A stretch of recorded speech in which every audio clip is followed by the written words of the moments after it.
औज़ुबिल्लाहि मिनश्शैतानिर्रजीम बिस्मिल्लाहिर्रहमानिर्रहीम। अस्सलाम वालेकुम माय डियर स्टूडेंट्स, कैसे हैं आप लोग? सब ठीक ठाक हैं? मुझे उम्मीद है कि सब लोग बिल्कुल ठीक होंगे। बेटा, हम लोगों ने अभी तक जो चीज़ें पढ़ी उनको अब मैं कुछ समेट रहा हूँ। हम लोगों ने डिस्कस किया कि सेंटेंस क्या है। मैंने आपको बता दिया सेंटेंस के बारे में। हमने पढ़ा कि सेंटेंस ऐसे अल्फाज का मजमूआ होता है जो आपको एक सेंस देता है। ठीक है, अब ज़रा छोटी सी मैं और आपको बात समझाता चलूँ। जो सेंटेंस के अंदर जो सेंस देता है उसे हम कहते हैं दैट इज सेंटेंस, और जो सेंस नहीं देता हम उसे कहते हैं दैट इज फ्रेज। ठीक है, अब एक बात जरा अंडरस्टैंड करना, ऐसे अल्फाज जिनके अंदर वर्ब होता है, वर्ब से मुराद क्या है?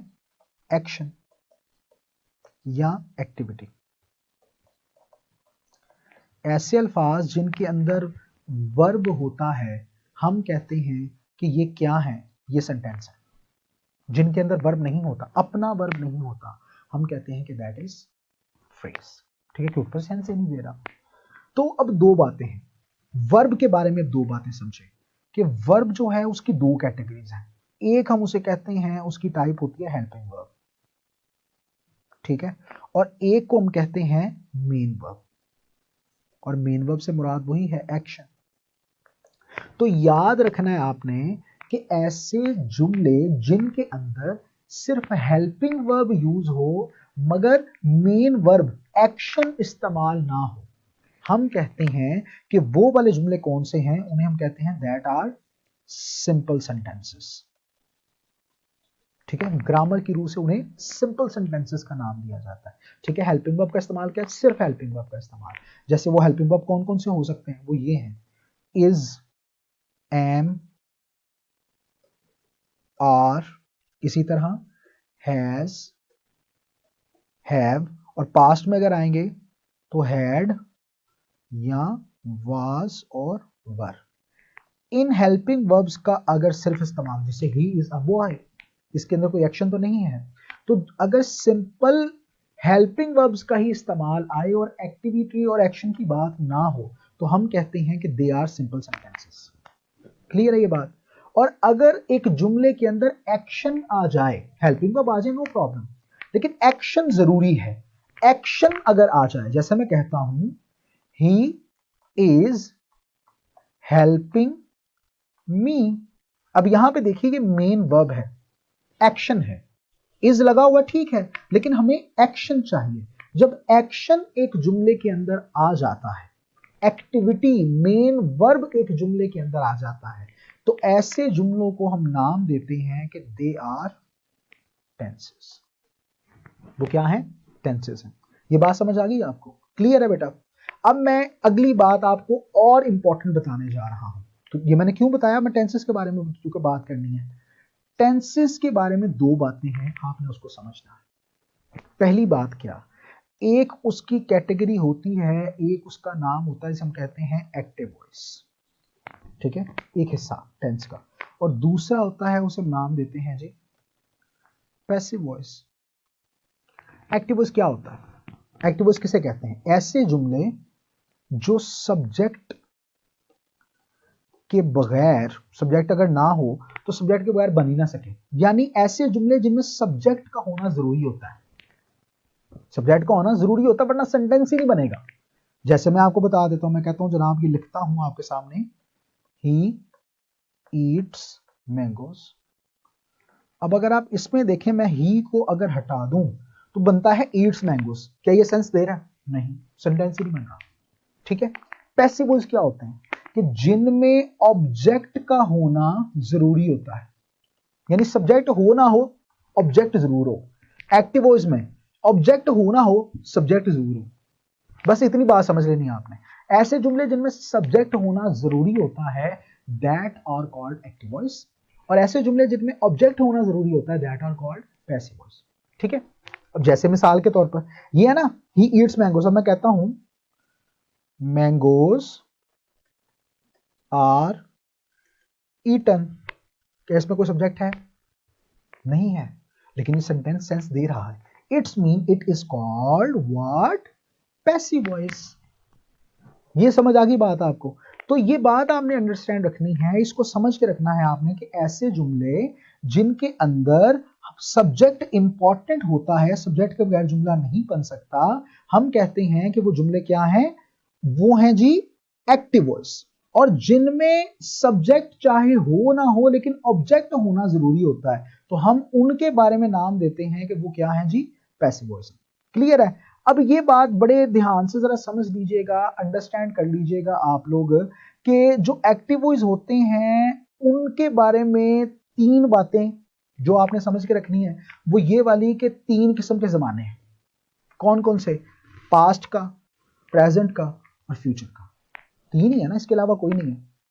इन 3 जमानों में, इन 3 जमानों को डिस्क्राइब करने के लिए, एक्सप्लेन करने के लिए, बताने के लिए हमें 4 काइंड्स का सहारा लेना पड़ता है। कितनी काइंड्स का? 4 काइंड्स का। ठीक है? जैसे अगर पास्ट है तो उसको मुझे डिस्क्राइब करने के लिए जिन 4 काइंड्स का सहारा लेना पड़ेगा वो ये होंगी। एक कहलाएगी इंडेफिनेट, ठीक है, दूसरी कहलाएगी जनाब कंटिन्यूस, तीसरी कहलाएगी परफेक्ट और चौथी कहलाएगी परफेक्ट कंटिन्यूस। समझे? पास्ट है तो उसकी 4 टाइप्स हैं, past indefinite, past continuous, past perfect continuous. इसी तरह अगर मैं प्रेजेंट की बात करूंगा तो प्रेजेंट के बारे में भी देख लें, प्रेजेंट की टाइप्स भी यही रहेंगी और वो कौन सी है? Indefinite, continuous, perfect continuous. इस तरह फ्यूचर की टाइप्स कितनी हैं? Indefinite, continuous, perfect continuous. ठीक है? तो इस तरह ये मिलके कितने टेंसेस बने? वो बने जनाब 12 टेंसेस। ठीक है? ये बात समझ में, इसको आप इस तरह से भी समझ सकते हैं। समझें कि 3 वाले साहब हैं, एक वाले साहब हैं, यानी तीनों भाई है ना, एक भाई है उसका नाम है पास्ट, एक भाई है उसका नाम है प्रेजेंट, एक भाई है उसका नाम है फ्यूचर, और इन तीनों भाइयों के आगे 4 बेटे हैं। ठीक है? अगर मैं बात करूं पास्ट की, तो पास्ट के कितने बच्चे हैं? 4 हैं। समझे? This is past. पहले बेटे का क्या नाम है? जाहिर सी बात है भाई, जब बाहर के मुमालिक में, इंग्लिश कंट्रीज में पहले वालिद का नाम लिया जाता है, फिर नाम बच्चे का आता है। जैसे विलियम शेक्सपियर, ठीक है, तो विलियम्स, और फिर शेक्सपियर उसका अपना नाम।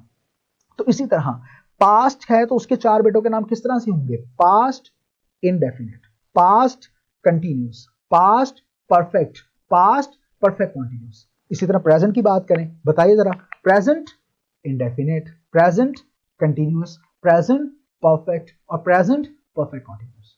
ठीक है?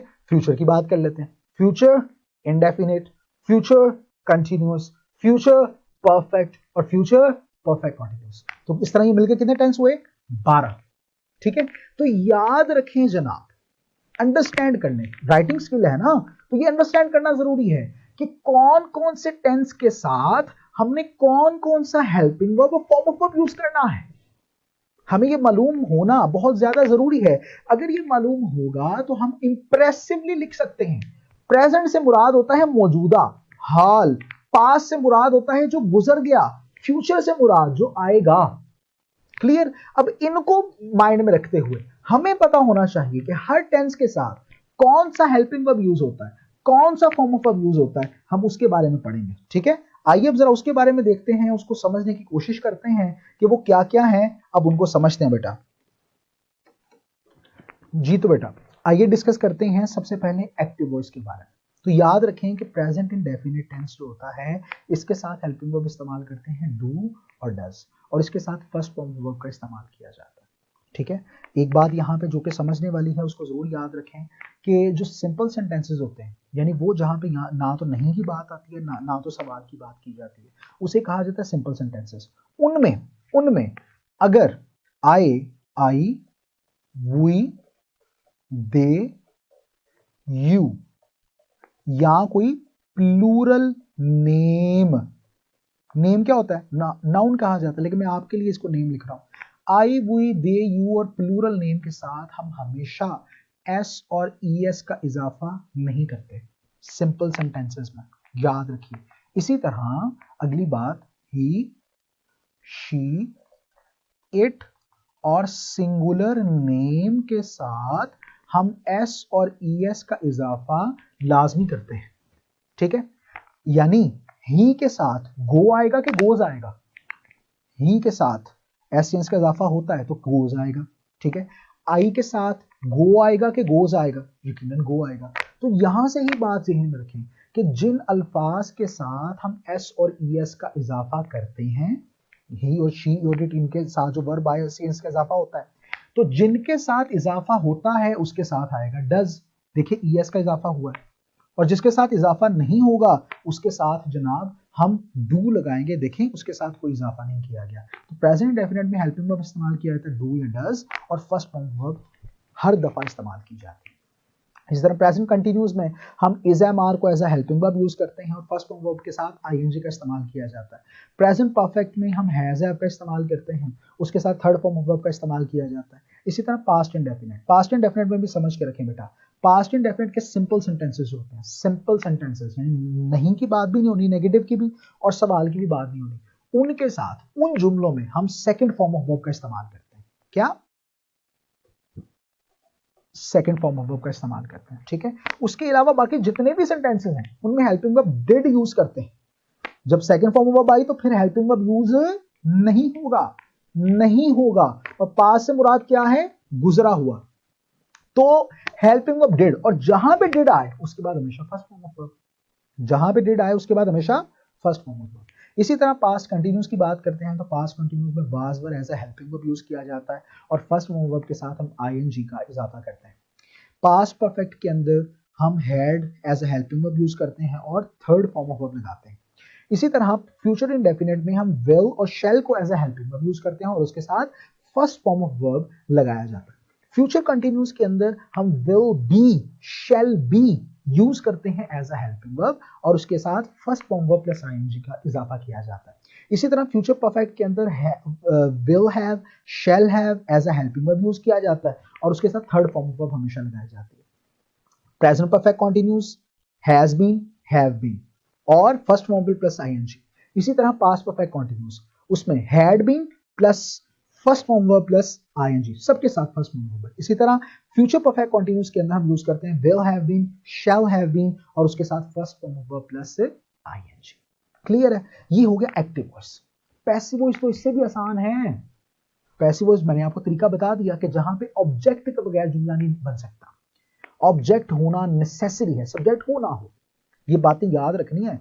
अगरचे मैं शॉर्ट करके पढ़ा रहा हूं लेकिन ये याद रखना बहुत ज्यादा जरूरी है आप लोगों के लिए। अच्छा, तो पैसिव वॉइस के अंदर तो एक बात समझ लें, जितने भी परफेक्ट कॉन्टिन्यूस के टेंस होते हैं ना उनको तो हम पैसिव वॉइस बनाते ही नहीं है, उनका पैसिव वॉइस हम बनाते ही नहीं, आप ये बात समझ लें।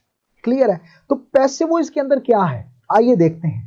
प्रेजेंट इंडेफिनिट अगर टेंस हो तो उसमें हेल्पिंग वर्ब लगेगा प्रेजेंट कंटिन्यूस वाला, जितने भी इंडेफिनिट हैं उनमें हेल्पिंग वर्ब लगेगा उस टेंस के कंटिन्यूस वाला, और जितने भी परफेक्ट हैं उनमें हेल्पिंग वर्ब लगेगा उनके परफेक्ट कंटिन्यूस वाला।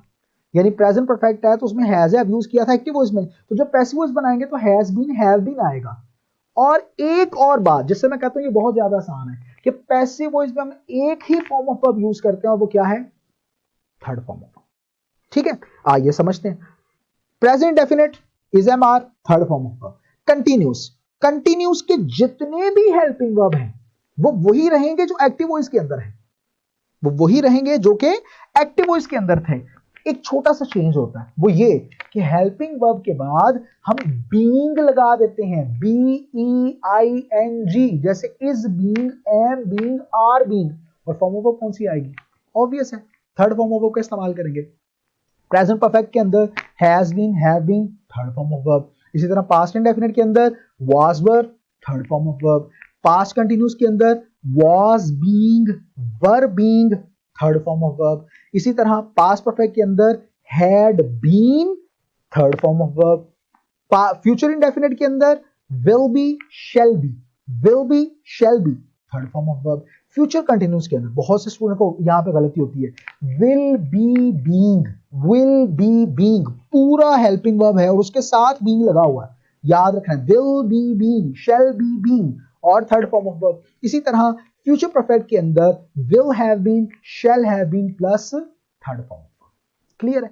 अब ये देखते हैं क्या आपको ये टेंस समझ आए, क्या आप कर पाएंगे, कि आप सेंटेंस को समझ पाएंगे, कि आप अच्छे तरीके से इफेक्टिवली तभी लिख पाएंगे ना जब इनके बारे में पता होगा। तो आइए उससे मुतालिक आपका टेस्ट लेते हैं, देखते हैं जी। ये कुछ सेंटेंसेस हैं, मैं जानबूझ के इनके लिए आप इनको आंसर्स नहीं लिखूंगा, यहाँ पे आपने ही करना है और मुझे इसके आंसर्स भेजने हैं। मैं खुद चेक करके बताऊंगा कि जहां जहां पे गलती और आपको समझाऊंगा, ताकि हम ये गलती ना करें और हमारी राइटिंग के टेस्ट के अंदर मार्क्स ना कटे। देखते हैं जनाब, जब हमने लिखना होता है जाहिर सी बात है वो मार्क्स कटेंगे तो काम खराब हो जाएगा। तो ये आपके पास कुछ सेंटेंसेस हैं, इन सेंटेंसेस को आपने मुझे अभी करके इनको अभी करें सॉल्व, और मुझे इसके आंसर्स आपने बताने हैं।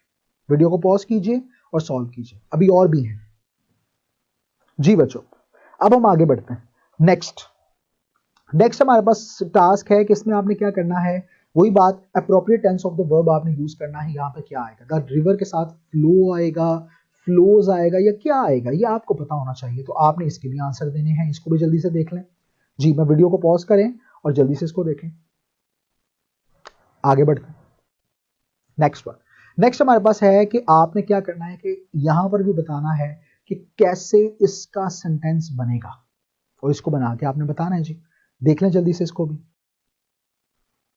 जी, देखें शाबाश। अगर कोई प्रॉब्लम है तो पूछें मुझसे। वीडियो को पॉज करें और इसको भी करें जी।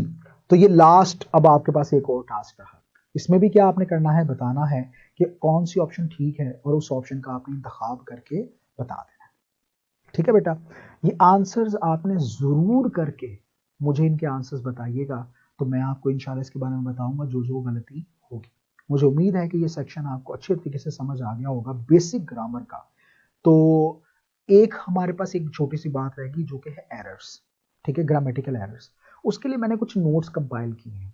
वो नोट्स जो हैं वो आपको जैसे जैसे आप ग्रुप ज्वाइन करते रहेंगे तो मुझे कहिएगा कि सर वो नोट्स सेंड कर दें, तो मैं आपको वो नोट्स सेंड कर दूंगा, ताकि वो नोट्स आप पढ़ेंगे तो आपको फौरन क्लियर हो जाएंगे। ठीक है, उन नोट्स को अच्छे तरीके से देखिएगा, और अगर उसमें कोई प्रॉब्लम हुई तो हम उसको भी साथ साथ डिस्कस करेंगे। ठीक है, अपना ढेर सारा ख्याल रखिएगा। अगले लेक्चर में मुलाकात होती है। अल्लाह हाफ़िज़।